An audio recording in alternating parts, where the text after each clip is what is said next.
નમસ્કાર મિત્રો, યોજના અપડેટ યુટ્યુબ ચેનલમાં તમારું હાર્દિક સ્વાગત છે। આજના આ વિડીયોમાં આપણે ગુજરાત સરકારના ગૌ સેવા અને ગૌચર વિકાસ બોર્ડ દ્વારા અમલમાં મૂકવામાં આવેલી એક અત્યંત મહત્વની યોજના વિશે વાત કરીશું। આ યોજનાનું નામ છે મુખ્યમંત્રી ગૌ માતા પોષણ યોજના।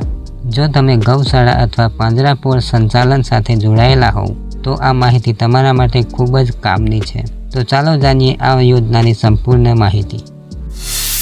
સૌથી પહેલાં વાત કરીએ યોજનાના ઉદ્દેશ્ય અને પાત્રતાની। તો આ યોજનાનો મુખ્ય ઉદ્દેશ્ય પબ્લિક ટ્રસ્ટ એક્ટ હેઠળ આવેલી ગૌશાળાઓ અને પાંજરાપોળમાં રહેતા ગાય અને ભેંસ વર્ગના પશુઓના નિભાવ માટે સહાય આપવાનો છે। એના માટે કોણ અરજી કરી શકે એની વાત કરીએ તો જે સંસ્થા એટલે કે ગૌશાળા કે પાંજરાપોળ પબ્લિક ટ્રસ્ટ એક્ટ હેઠળ નોંધાયેલી હોય તે, અને બીજું સંસ્થાની નોંધણી 31/1/2025 સુધીમાં થયેલી હોવી જોઈએ અને તે તારીખ સુધીનું નોંધણી પ્રમાણપત્ર ધરાવતી હોવી જોઈએ।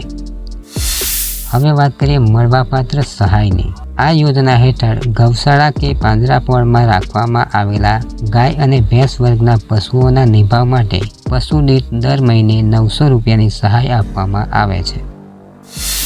હવે વાત કરીએ ઓનલાઈન અરજી પ્રક્રિયાની। આ યોજના માટે અરજી પ્રક્રિયા આઈ ખેડૂત પોર્ટલ પર શરૂ કરવામાં આવેલી છે। અરજી શરૂ કરવાની તારીખ 1/7/2026 અને અરજીની છેલ્લી તારીખ 15/7/2026 છે। જે સમયગાળા માટે તમે ઓનલાઈન અરજી કરશો તે જ તબક્કાની સહાય તમને મળવાપાત્ર થશે। જો તમે અરજી નહીં કરો તો આ સહાયનો લાભ તમને મળી શકશે નહીં।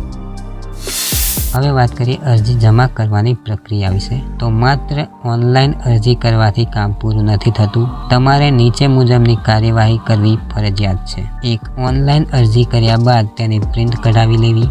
2. પ્રિન્ટ સાથે તમામ જરૂરી આધાર પુરાવા અને દસ્તાવેજો જોડવા। 3. અરજી કર્યાના 21 દિવસની અંદર આ ફાઇલ તમારા જિલ્લા કે તાલુકાની નાયબ પશુપાલન નિયામકશ્રીની કચેરી અથવા જિલ્લા પંચાયતની કચેરીમાં રૂબરૂ જમા કરાવી। જો તમે ઓનલાઈન અરજી કર્યા પછી 21 દિવસની અંદર આ અરજી અને પુરાવા જમા નહીં કરાવો તો તમારું ફોર્મ રદ કરવામાં આવશે।